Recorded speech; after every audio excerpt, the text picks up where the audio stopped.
14 momentos inesquecíveis de BR na Champions League, vídeo aqui do Eurofoot. Então bora que vamos, bora que bora e baila. A Champions League é sempre fantástica, mas não importa o que aconteça, se sai dos pés de um brasileiro, a gente aí fica mais emocionante pra gente. fica mais empolgado, marca mais na nossa memória. Por isso hoje a gente vai falar de 14 momentos inesquecíveis de BRs na Liga dos Campeões. A gente abre a lista com o Ramires. Eu já sei do que ele vai falar do Ramires, velho. Eu já sei o que ele vai falar do Ramires, aquele gol de cavadinha sensacional contra o Vitor Valdez. Mano, esse... vamos, que lá na temporada 2011 e 2012 era um cara de 25 anos que estava na sua segunda temporada pelo Chelsea. O clube naquela época era obcecado por vencer a Champions, mas passava por um momento complicado porque o André Vilas-Boas, técnico, tinha sido demitido no final do ano e no lugar dele os Blues colocaram um interino, o Roberto Di Matteo, só pra tapar o buraco mesmo até a temporada terminar. Só que mesmo nesse cenário completamente negativo, ninguém esperava o que iria acontecer, né? Isso porque o Chelsea foi carregando até as semifinais da Champions League. E quando chegou nas semis, lá em 2012, enfrentaria pela frente o Barcelona de Pep Guardiola, atual campeão da competição. Muito pica isso, velho. Muito pica isso aqui. Praticamente imbatível, né? Em casa, o Chelsea venceu por 1 a 0 com assistência do Ramires, inclusive. Só que na volta é que o jogo entraria pra história. Isso porque o Busquets fez 1 a 0 pro Barça. Depois o John Terry foi expulso e o Chelsea, com 1 a menos, tomou 2 a 0. Ali parecia que o negócio tinha ido pro buraco pro Chelsea, né? E realmente era um time muito mais fraco. Todo mundo colocava o Barça como favorito. Na moral. Parecia que aquilo ali, na verdade, era assim... E essa camisa do Chelsea era muito bonita, velho. Isso é louco. Normal que iria acontecer, né? Mas foi aí que brilhou a estrela do Ramires. Ele recebe um passe genial do Lampard num contra-ataque, sai na cara do Victor Valdez e mete essa lapada por cobertura. Imagina o seu time perdendo com 1 a menos pro que era considerado na época a melhor equipe do planeta numa semifinal de Champions e você ter a frieza de sair na frente do Valdez e mandar uma cavada dessa aí. Um golaço absurdo que mudou a cara daquele confronto. Mano, porque agora o Barcelona precisava... Mano, primeiro, velho, tipo assim, alguns pontos aqui sobre esse jogo, tá ligado? Nessa época aqui, mano, já existia a rivalidade entre Cristiano Ronaldo e Messi, tá ligado? E quem me conhece sabe que eu sempre fui mais fã do Cristiano Ronaldo. Por mais que hoje eu admita que o Messi joga mais bola, eu sou fã mesmo do Cronaldo, mano. Tipo assim, eu gosto mais do personagem Cristiano Ronaldo pro futebol, tá ligado?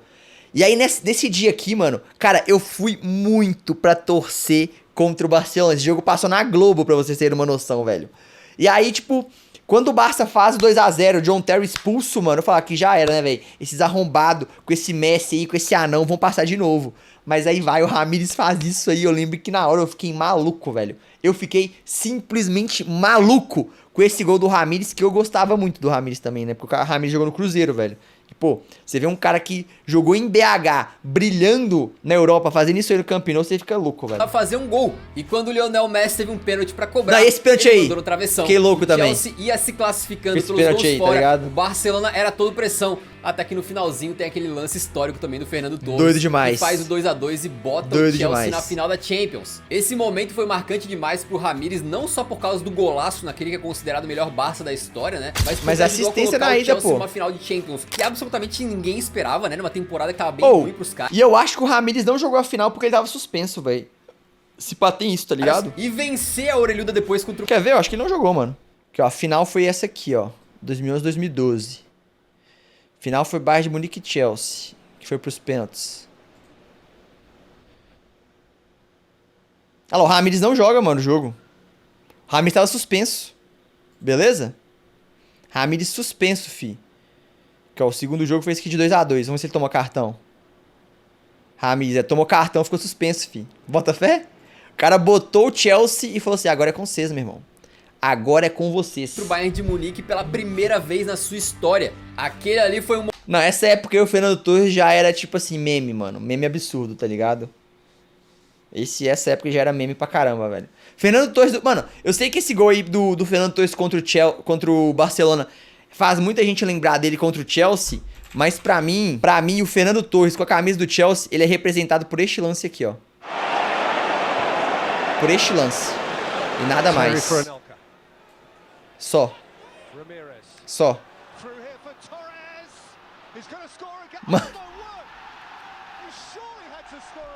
Mano, olha o drible que ele dá no DG. Ele faz o DG de otário, velho. E chuta pra fora, mano.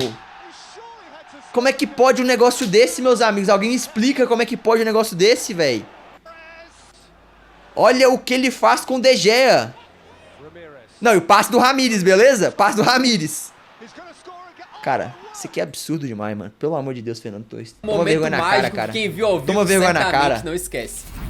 Outro brasileiro que brilhou na Liga dos Campeões aí foi o Lucas Moura na temporada esse é um clássico, né? Tottenham. Um clássico. E esse é aquele tipo de caso que pra quem já acompanha o Eurofute já ouviu falar e já viu 50 mil vezes, mas não tem como a gente deixar de fora. Se a gente tá falando de momentos icônicos de brasileiros na Champions, como que tu vai deixar isso aqui de fora? Não tem jeito. O fato é que o Lucas tinha sido contratado pelo Tottenham no começo de 2018, vindo do PSG, e naquela Champions 2018-19, que poucos lembram, é que o Tottenham tava prestes a ser eliminado na fase de grupo. Não, eu tô ligado que isso aí do Fernando Torres acontece com os melhores jogadores, tá ligado? Mas é porque a passagem do Torres, depois que ele sai do Liverpool por qualquer clube, é abaixo do que a gente viu no Liverpool, tá ligado? Então... grupos, jogando lá no Camp Nou, quando o Lucas achou um Quem gol que é aos Pedro, 40 mano? do segundo tempo. Mas não é Pedro, velho, é Eurofute que ele chama, pô. Eurofute. Empatou aquela partida em 1 a 1 e o Tottenham classificou pro mata-mata nos critérios de desempate, mas obviamente não é por isso que o Lucas tá aqui. Os Spurs passaram pelo Dortmund nas oitavas de final, surpreenderam o mundo todo eliminando o Manchester City dentro do Etihad com aquele dramaço essa eliminação no final, aí foi bizarra. E foram pra semifinais, quando o Lucas brilharia. Detalhe, naquela época o Tottenham tava sem o Harry Kane, que tinha se machucado. E o pior, nas semis pegava o Ajax de Erik ten Hag, que tinha Ziyech, Tadic, Frank de Jong, um timaço que venceu o Tottenham por 1 a 0 na casa do Tottenham e jogando na Johan Cruyff Arena tinha feito 2 a 0, ou seja, era 3 a 0 no agregado, lá na Holanda. E se você não fosse um apaixonado por futebol que já ouviu falar dessa história 1000 vezes, você acharia que o Tottenham já era, né? Só já que era. na volta do intervalo começou o show do Lucas Moura. E em 14 minutos ele já tinha empatado o jogo metendo 2 gols. E nos acréscimos do segundo tempo, último lance da partida, o Dele Alli deixa uma bola muito inteligente pro Lucas, que chega de canhota, finaliza no canto, completando o seu hat-trick e mandando o Tottenham pra final da Champions League. No momento de brilho, certamente... Pô, mano, eu juro pra vocês, quando o Lucas saiu do Brasil pro PSG, eu achei que o Lucas ia fazer isso aí altas vezes na Champions, tá ligado? Eu tinha, tipo assim, o Lucas, ele assim, quem acompanhou o Lucas naquela época, acompanhou o São Paulo e os caramba, mano... O Lucas sai do Brasil com a promessa, ele promete, ele fala, eu vou me tornar o melhor jogador do mundo. E eu acreditei, velho. Eu acreditei. E era mentira. Não se tornou. Eu achei que o Lucas ia ser muito mais pica do que ele foi. Ele é muito pica, tá ligado? Joga muita bola. Mas eu achei que ele ia ser muito mais pica. O momento mais incrível da carreira do Lucas, um dos momentos mais incríveis da história do Tottenham e eu diria da Champions League. É com verdade. esses 3 gols o Tottenham passou fora e na final o Lucas Moura foi pro banco. O que muitos contestam até hoje, né? Eu particularmente como torcedor do Tottenham acho que não teria mudado muita coisa naquela final. Eu também acho que não. Mas certamente esse aí foi um dos momentos que eu tive mais bizarro, ele tá na no minha banco. vida como torcedor de futebol também. Falando em heróis improváveis aí, não tem como fazer uma lista de brasileiros na Champions sem falar de Juliano Belletti. Brabo. O Beletão jogou no Barcelona por 3 temporadas e como lateral direito ele marcou apenas 1 gol na sua carreira por lá. Mas foi justamente um dos gols mais importantes da história dos culés. E uma das coisas mais legais sobre esse caso é que o Belletti estava longe de ser uma das estrelas do elenco, né? O Barcelona tinha Deco, tinha Ronaldinho, e o Belletti, mesmo na lateral direita, muitas vezes não era titular. Tanto é que nessa final contra o Arsenal em 2006, ele começa no banco, né? E é lá do banco que ele vê, por exemplo, o goleiro Lehmann do Arsenal ser expulso. Mesmo assim, o Arsenal abriu o placar com o Campbell fazendo 1 a 0. Aí ele entra em campo na metade do segundo tempo mais ou menos, estava dentro do gramado quando o Eto'o empatou a partida, né? E já na reta final de jogo, pouco depois de entrar, o Belletti inventou de ser atacante, recebeu um passe do Larsson, tava meio sem ângulo, mas chutou entre as pernas do goleiro reserva do Arsenal, o Almunia, virando o jogo. O Almunia sempre foi muito ruim, né, velho? É bizarro, mano. Não tinha no mérito do Belletti, obviamente, porque isso aqui é um gol histórico, pô. Fazer um gol desse aqui deve ser, nossa, deve ser gostoso demais. Mas o meu ponto aqui, vocês já viram o que o Thierry Henry fala sobre esse jogo, velho? Vocês já fragaram isso já? Pô, depois procurem, é muito interessante, é muito legal. Um spoiler é que, tipo assim, ele fala que, beleza, ele foi um jogador pica pra caramba, ele era o jogador que era o cara dos times por onde ele passava, mas ele carregava o peso de derrotas como essa, tá ligado? Porque nesse jogo aí, o Thierry Henry teve, tipo, 2 ou 3 chances que ele normalmente faria o gol e ele não faz. E ele fala, beleza, ser o cara principal do time é legal, mas você carrega uma responsabilidade muito maior. E ele carregou e se rodou. E falou que, tipo assim, muitas vezes ele não dorme pensando nesse jogo aí, velho. Jogo pro Barcelona e Ele garantindo acorda de manhã aquela pensando que na nesse jogo época aí. foi apenas a segunda Champions League da história do Barça. Exatamente. O Belletti nunca foi um Ele tem um cracaço, mas peso, sempre foi muito ele tem um peso de não ter entregado uma Champions League pro Arsenal, velho. esforçado, muito guerreiro, muito útil para suas equipes. E certamente esse aí foi um dos casos mais icônicos de herói improvável na história do futebol. Por falar em gol em final de Champions que marca a vida de um brasileiro, imagina você meter um gol na finalíssima da Liga dos Campeões com 19 anos na sua cara. Foi exatamente o que aconteceu com o Carlos Alberto. Carlos Alberto joga uma bola legal, mas o que ele falou de bobagem depois que ele aposentou foi meio triste, né, velho? Eu tenho um pouco de preguiça do Carlos Alberto hoje por causa disso. Do meia brasileiro que tinha chegado no Porto no meio da campanha da Champions 2003-2004 e fazia parte daquele elenco que foi se superando na Champions das Zebras, derrubando o Manchester United do Ferguson, tirando o Lyon, o surpreendente Deportivo La Corunha, e na final o Porto chegava para enfrentar outra surpresa, o Mônaco. E foi aí que apareceu a estrela do Carlos Alberto, né? Ele tinha feito 4 gols em 22 jogos na temporada. Traz o Real Madrid pra Série B aí, meu irmão. Pode trazer. Mas no momento que mais importou, ele apareceu. No final do primeiro tempo veio um cruzamento na área, a bola rebateu por ali e meio que de voleio o Carleto chutou a bola e ela foi morrer no ângulo do goleiro, abrindo o placar e alterando o panorama daquela decisão. Depois Deco e Alenichev também fizeram um gol cada um. O Porto fez 3-0, foi campeão da Champions em 2004, com um gol do Carlos Alberto naquela que ficou apelidada aí de Champions das Zebras. Inclusive, a gente tem um vídeo no canal só falando sobre essa edição, que foi muito fantástica, não só pela final, mas também por outros casos aí, beleza? Nessa época, o Carlos Alberto era treinado pelo Mourinho, que no futuro chegaria a usar o Carlos como... Nessa época, o Carlos Alberto era treinado pelo... Eu, com um moletom desse do Mourinho, eu era uma pessoa feliz, viu, velho? Que moletom doido, cara. Doido demais. Mourinho, que no futuro chegaria a usar o Carlos como um exemplo de cara absolutamente espetacular, aspas do Mourinho mesmo, tá? Mas que se perdeu na carreira. E apesar de hoje em dia o Carlos Alberto tá querendo manchar sua própria imagem aí, né? Vamos falar de nível técnico? Traz o Real Madrid pra jogar a Série B aqui. Eu afirmo com vocês que ele não ganha. Gente, pelo amor de Deus! Esse gol... Pelo amor de Deus! Gente, pelo amor de Deus! Como é que fala um trem desse, cara? Ninguém tira da história dele. Ai, agora você demais. sabia que essa não foi a primeira vez que um brasileiro ajudou a dar um título de Liga dos Campeões pro Porto? Exatamente. A gente volta lá pra década de 80 pra falar de um brasileiro atacante baixinho, o Juari, que ficou no Porto por 3 anos, mas foi tempo suficiente pra ele entrar pra história do clube pra sempre. O Juari não era titular do clube português, Bela camisa mas na do Porto, temporada tá? 86-87, os Dragões enfrentavam o Bayern de Munique sem dúvida nenhuma. Poderoso ali com o Rummenigge e Matthaus na final da Liga dos Campeões, e o tal do Juari começou no banco, inclusive no banco de reservas junto com o Casagrande. Olha aí.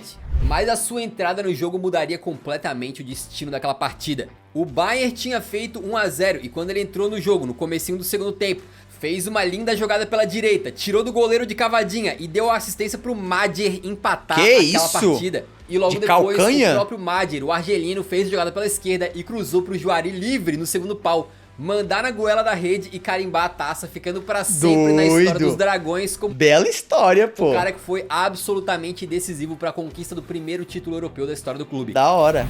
Chegou a hora de falar de um cara que brilha quando ele tem que enfrentar ingleses na Champions League. Eu tô falando do Rodrigo com Y. Bravo. Depois que foi pro Real Madrid, o Raio vem mostrando um poder de decisão absurdo em campo. E a maior prova disso foi na Champions de 2021-22, quando os merengues conquistaram a sua 14ª orelhuda, com o brasileiro brilhando, tá? Já nas quartas de final, ele tinha salvado o Real contra o Chelsea. Porém, ele tá nessa lista, obviamente, pelo que ele fez contra o Manchester City, que foi um negócio histórico. No duelo de Ancelotti versus Guardiola, foram os Citizens que saíram em vantagem. Essa aí do Rodrigo foi inacreditável, tá, velho? Ganhando em Manchester por 4-3 naquele jogaço cheio de golaços. Esse jogo foi muito volta doido. Na Espanha, o City tinha ali a vantagem do empate, mas mesmo assim conseguiu abrir o placar com o Mahrez, fazendo com que o Real tivesse que marcar pelo menos 2 gols pra conseguir levar pra prorrogação, né? E foi aí que um raio caiu no Bernabéu.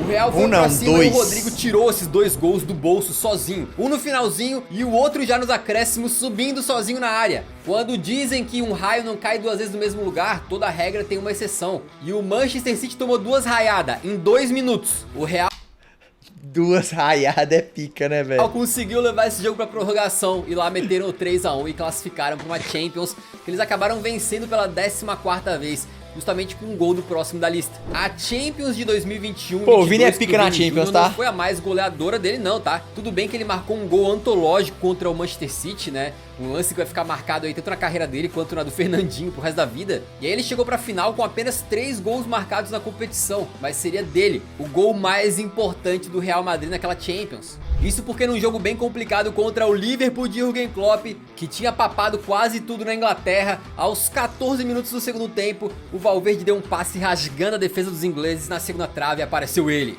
Vinícius, que empurrou a bola pro gol ali quase embaixo da trave, brabo, fazendo o único gol de 1 a 0. Pô, mano, esse jogo aqui eu lembro exatamente, mano, eu tava aqui em casa, eu vi o jogo sozinho, tá ligado, velho? Eu lembro que na época eu tava pensando em começar a fazer live, eu falei, ah, mano, se pá, eu vou fazer uma live reagindo ao jogo, que não sei o que, mas acabou que eu não fiz a live, eu acho. Mano, eu fiquei de cara com tanto que o Courtois pegou, velho. O Courtois catou demais, mano. Ele catou demais, tá ligado, velho? Esse jogo foi absurdo, Courtois, pô. Eternizando pra sempre na história do Real Madrid e da Champions League, um rapaz que continuará escrevendo a sua história na competição por muitos anos. Talvez daqui uns 10 anos a gente olhe esse vídeo e fala, ei, esse gol contra o Liverpool aí não foi nem de longe o momento mais marcante do Vini da Champions, quem sabe, né? Por falar em momentos marcantes na Champions, tem um cara aqui que acumulou vários, né? A gente tá falando aqui, do Ricardo... Kaká. Mano, o gol do Kaká contra o Manchester United é humilhante. É um dos gols mais humilhantes que eu já vi. O Kaká, jogando pelo Milan, ele tinha vivido uma situação terrível na Champions League em 2005, quando chegou na final, abriu 3 a 0 pra cima do Liverpool, só que o time tomou empate e perdeu nos pênaltis. Com esse nó na garganta, Kaká e Milan chegaram em 2006, 2007 dispostos a fazer história. Só que a fase de grupos foi complicada e o Milan passou de forma apertada. O time não fazia a melhor das campanhas e no mata-mata também foi complicado, quando eles poderiam até ter caído pro Celtic nas oitavas, se não fosse um gol do Kaká milagroso na prorrogação do segundo jogo. Só que o grande momento da competição certamente foi o Kaká contra o Manchester United. Era um time que tinha Cristiano novinho ainda e era treinado pelo já lendário Ferguson, que viria a levar esse time pra final da Champions em 2008 e 2009. Só que essa temporada que a gente tá falando é 2006, 2007. É a temporada do Kaká. E aí não tem jeito. O primeiro jogo foi no Teatro dos Sonhos e os ingleses até saíram na frente com o gol do Robozão. Mas foi aí que começou o recital do brasileiro. Ainda no primeiro tempo, Kaká virou o jogo pros italianos com uma atuação de gala. E o gol da virada é considerado até hoje como um dos gols mais bonitos da história da competição. Ele ganha a bola de 2 marcadores, dá um chapéu e pressionado por 2, dá um toque de cabeça pra tirar de ambos e sai. Caralho, velho. Mano, os caras tão trombando nesse gol. É simplesmente humilhante, velho. É uma das cenas mais humilhantes do futebol, velho. Tá ligado?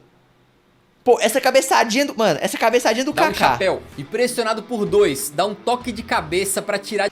E um batendo no outro, sair mano. na cara do gol num lance icônico em que Evra e Heinz se trombaram. Esse gol é fantástico, cara. Eu amo esse gol, velho. De forma humilhante. Eu amo esse gol, velho. Esse gol é maravilhoso. E fez um gol ali de pura genialidade. E com um toque de crueldade, né? Vamos ser sinceros, essa trombada aí é o que deixa tudo mais especial. Uma coisa que pouca gente lembra é que depois os Red Devils viraram o jogo e venceram por 3 a 2. Só que essa vitória deles ficou completamente ofuscada pelo golaço do Kaká. E também porque na volta eles tomaram de 3 a 0, né? O Milan voltou pra final, era mais uma vez pra enfrentar o Liverpool e agora venceram por 2 a 1, dando aquele troco por 2005. No mesmo ano, o Kaká recebeu o prêmio da Bola de Ouro como melhor jogador do planeta, merecido. Bola de ouro. Então levou o Puskas pra casa, sabe por quê? Porque não existia. O prêmio Puskas foi criado em 2009. Agora eu deixo a pergunta pra vocês aí, né? Se existisse em 2007, vai dizer que não ganhava.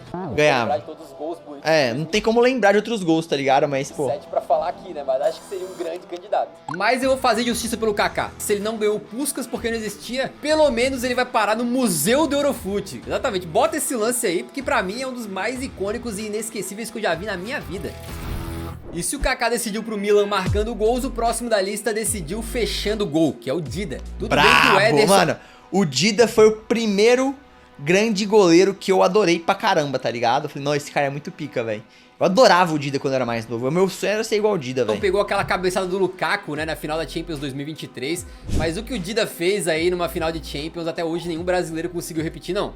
Já se iam quase 10 anos desde que o Milan tinha conquistado a sua última Liga dos Campeões. E na temporada 2002-2003 chegou na decisão no clássico italiano contra a Juventus de Del Piero e Buffon. Numa final pegada, a decisão foi pros pênaltis. E pênalti é um negócio que o Dida conhecia muito bem, tá? O Dida manjava. Pegar penal. E foi ali que ele se consagrou e entrou de vez pra história dos rossoneri. De um lado tinha Buffon, que pegou 2 penalidades, mas do outro tinha o próprio Dida, que estava inspirado. Pegou 1, pegou 2, pegou 3, dando praticamente sozinho o título pro Milan naquela decisão. Esse Fica momento demais, foi absolutamente véio. histórico, parecia Mano, ele adiantou pra cacete, caralho.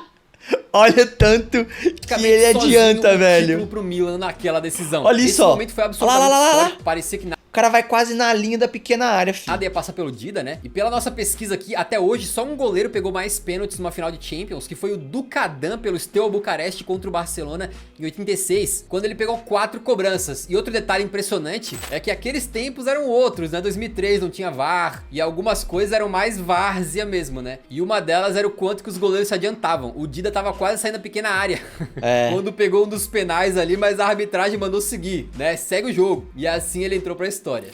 Oi, adiantou pra caramba, velho.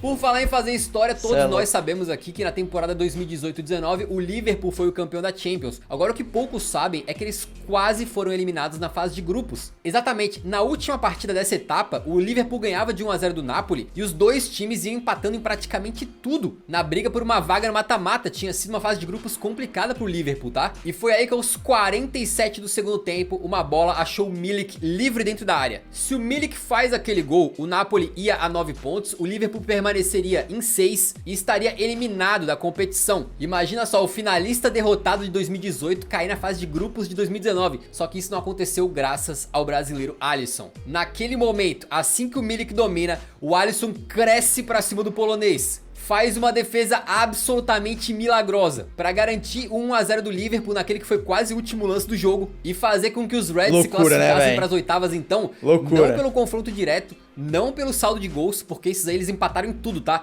Mas nos gols marcados. Pelo Liverpool ter tido um melhor ataque, eles conseguiram passar pro mata-mata e o resto é história. E esse título de 2019 só aconteceu porque... Eu não sou o maior fã do Alisson, né, mano? Mas temos que admitir que ele salvou. O Alisson fez milagre no finalzinho da fase de grupos. Essa defesa pra mim é inesquecível e lembra, sim, aquela do Dudek, né? Também do Liverpool. Ah, não, calma lá.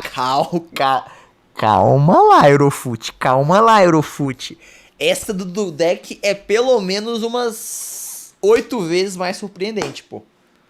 Pelo menos umas 8 vezes, tá ligado? Vamos com calma aí, cara. Vamos com calma aí. O milagre de Istambul. Mais ou menos um ano antes, a gente tava no começo de 2017, quando outro brasileiro fez um milagre inacreditável. Que foi quando o Ney, não me decepciona. Neymar colocou uma partida no bolso. Naquela época, ele jogava pelo Barcelona e fazendo parte do trio MSN, era um dos favoritos a ficar com a Champions. Só que nas oitavas de final, trombaram com o PSG e simplesmente tomaram de 4 a 0 lá em Paris. Foi doideira, mano. Um show do Di Maria. E na volta, mesmo o Barcelona estando ali recheado de jogadores cracaços, né? Era praticamente impossível imaginar que eles poderiam passar, porque eles teriam que operar um milagre. E o milagre foi operado. E quem operou, em grande parte, foi Neymar Júnior. Naquela remontada histórica de 6 a 1, o camisa 11 culé só não fez chover. Ele sofre um pênalti que foi convertido pelo Messi. Depois marca um golaço de falta. Esse e gol outro de falta pênalti, é pica, ele chama a responsa e converte pro Barça. E no último lance do jogo, poderia mandar a bola pra área de qualquer jeito, mas ele espera um pouquinho, manda com a perna ruim, de canhota, pra encontrar Sérgio Roberto livre no segundo pau. E dá a assistência decisiva pra aquele sexto. Não tem como, esse aqui é uma vergonha muito grande pro PSG, cara. Tomar 6 a 1 depois de ganhar de 4 a 0, velho, é muita ruindade, cara. Tá ligado, velho? É muita falta de concentração, de jogador com bola, de tudo, velho. De tudo, mano. Os caras ficaram em choque, velho. Em choque. Em choque. Sexto gol. Foi um jogo inacreditável em que o Neymar fez toda a diferença e uma partida que chegou a dar um abalo sísmico na cidade. Sem brincadeira nenhuma, eles registraram como se fosse... Sismógrafo registra pequeno terremoto do Camp Nou após 6º gol do Barça. Pô, mano, estar nesse estágio nesse dia deve ter sido uma loucura. Um pequeno terremoto na zona do Camp Nou de tanto que os torcedores comemoraram. E aquele dia que individualmente talvez tenha sido o mais especial do Neymar na história da Liga dos Campeões, também foi um dia que marcou a carreira dele pra sempre. E mudou tudo, porque supostamente no dia seguinte ele ficou um pouco chateado de ver que os créditos estavam sendo dados pro Messi, e que era o Messi na capa do jornal. Diz bizarro, né, velho? Isso aqui é bizarro. a lenda que foi ali que ele pensou, enquanto eu estiver no Barça, eu vou estar sempre na sombra do Messinho, né? O Cavani teve uma chance de fazer mais um gol, velho. Não, o Cavani fez um gol, mas ele teve outra chance cara a cara e chutou em cima do Ter Stegen, velho. Tenho que sair. E aí que ele foi justamente pro PSG. Então, talvez pro Neymar teria sido melhor não ter remontado, né? Se fosse pra ter ficado no Barça, só entre nós. E se o Neymar se tornou o maior artilheiro da história da seleção brasileira em gols oficiais, a verdade é que meter gol pela seleção era a especialidade de Ronaldo Fenômeno. Todo brasileiro lembra da Copa de 2002 e o que ele fez, Brabo. mesmo quem não era nem vivo. Brabo! Porém, Te aquela amo, Copa cara, mudaria te o amo! Ronaldo pra sempre, não só alçando ele a um patamar inacreditável na história do futebol, mas também fazendo com que o Real Madrid se interessasse em levar ele pro clube. E lá ele foi jogar a temporada 2002-2003, completando ali o que ficou conhecido como o elenco dos Galácticos. E aí o R9 tava jogando por um clube que naquela época já era super bem sucedido em Champions League, inclusive era o atual campeão. E nas quartas de final o Real enfrentava o Manchester United, Esse jogo, que tinha ainda David Beckham, Van Nistelrooy e Ronaldo outros jogou craques. muito. Na ida foi 3-1 para o Real Madrid com um show do Raul, só que na volta no Teatro dos Sonhos foi que aconteceu algo inesquecível, tanto pro Fenômeno quanto pra quem gosta de futebol como um todo. Porque foi o momento que o Ronaldo apareceu com um hat-trick. Ele meteu um belo e dificílimo gol de direita, ele teve uma atuação dos sonhos. E quando saiu, aconteceu algo que parecia também ser impossível na vida real. Os torcedores do United se levantaram e começaram a aplaudir a saída do Ronaldo de campo. Rivais te aplaudindo, depois de você destruir eles Tipo na assim, casa... teve que dar uma cortada do Eurofoot provavelmente por conta de direito autoral, mas basicamente o Ronaldo faz 3 gols, 3 belos gols nesse jogo, e aí o Real passa. Deles é um dos maiores elogios que um jogador pode receber na sua vida. E é uma coisa de Ronaldos, pelo jeito. E por falar em Ronaldo Fenômeno, ele é o 9 nessa camisa aqui. Bem no Bela meio, camisa. central, com todo o destaque que merece. E você pode comprar essa camisa também, que é um produto oficial do Eurofoot, tá? Pensado e desenvolvido pela nossa equipe. Tem um link na descrição, caso você queira comprar. Metade do lucro que a gente recebe, a gente divide com uma instituição de caridade, fechou?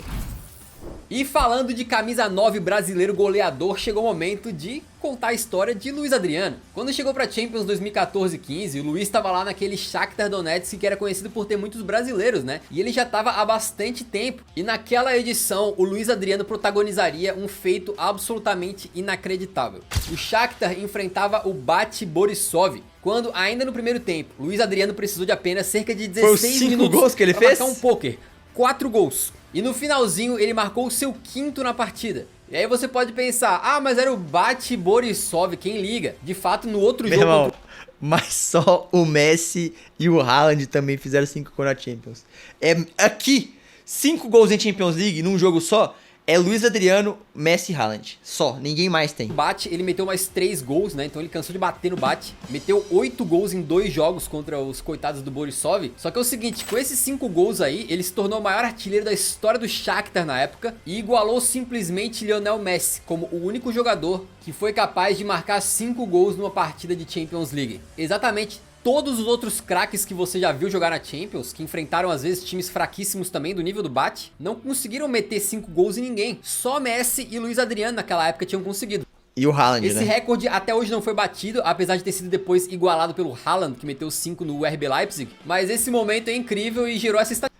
Prefiro o Luiz Adriano que Messi é foda. Né? Só 3 jogadores na história fizeram 5 gols numa partida de Champions. Messi, Haaland e Luiz Adriano. Uma curiosidade é que naquele momento o Bate Borisov estava invicto há 1 ano dentro de casa. Imagina, cara, tu não perde há 1 ano, a torcida tá toda lá te apoiando, e aí tu vai e toma 5 gols do Luiz Adriano. O futebol é uma doideira, né? Parabéns pro Luiz, que tem esse feito incrível na carreira pra contar pros netos. Por falar em contar pros netos, eu não sei a sua idade, mas se você já tem um neto hoje, ou se vai ter daqui 50 Não tenho anos, neto. com certeza ele vai conhecer quem é Ronaldinho Gaúcho. Sim, o que não com falta certeza. na carreira do Ronaldinho são momentos inesquecíveis, mas o que a gente separou pra colocar aqui na Champions aconteceu em 2004 e 2005, que não foi nenhuma edição que ele ganhou, tá? Só que naquelas oitavas de final, o Barcelona enfrentava o Chelsea. E os Blues foi o gol da precisavam vencer em sambadinha, casa né? depois de terem perdido por Esse 2 gol a é 1 no pica. Camp Nou. Foi um jogaço, o Chelsea abriu 3 a 0 com coisa de 20 minutos de jogo. Só que eles não contavam que futebol tem magia. E um cara que sabia muito bem de mágica era o Bruxo. De pênalti, ele diminuiu o placar Essa blusa do Barça era muito doida, hein, para os velho? 27. E aos 39 minutos, marcou um dos gols mais icônicos da sua carreira. Algo Olha. que só quem é muito diferente consegue fazer. Consegue sequer pensar. A maioria dos jogadores sequer passaria pela cabeça do cara tentar um negócio assim. Mas basicamente o Ronaldinho domina a bola na entrada da área, com 3 marcadores em cima. Ele dá uma dançadinha sem sair do lugar, dá uma sambada. Esse e sem gol- sequer pegar impulso, esse gol é da bota a hora. bola no canto direito do Peter Cech. Um golaço que foi inacreditável pela inventividade, por ser um gol muito diferente. Nunca ninguém fez nada parecido, pode procurar aí. Uma sambada na entrada da área, antes de Tami. chutar sem pegar nem velocidade. Mas foi um gol decisivo que fazia o 3-2 naquela partida e colocava o Barcelona passando de fase pelos gols fora de casa. No segundo tempo, aí não é culpa do Ronaldinho, o Chelsea fez o quarto com o John Terry, eliminou os culés. Mas essa pintura do bruxo vai ficar pra sempre na cabeça de quem viu. Vai ficar. Certamente existem outros momentos históricos de brasileiros na Champions, tá? Pô, o Marcelo pelo Real Madrid lá tem alguns. E aquele balaço do Casemiro contra o Napoli. Tem vários que poderiam ter entrado também, né? Deixa nos comentários qual que é o momento mais icônico pra você de um BR na história da Champions. E a gente espera que você tenha curtido. Curtiu? Deixa o like, ajuda muito o nosso trabalho. Curti. Nos vemos no próximo, então um grande abraço. Falou! Valeu, Eurofute. Eu adoro o seu canal, cara. Seu canal é muito bom, Eurofute. Sou seu fã, velho. Muito bom. Gostei. Gostei. Relembrou bem aí. Todos aí eu lembrei. Não, mentira, eu não sabia do cara do Porto, né? Daquele cara de 80 e poucos lá. Mas bom vídeo, velho. Gostei bastante.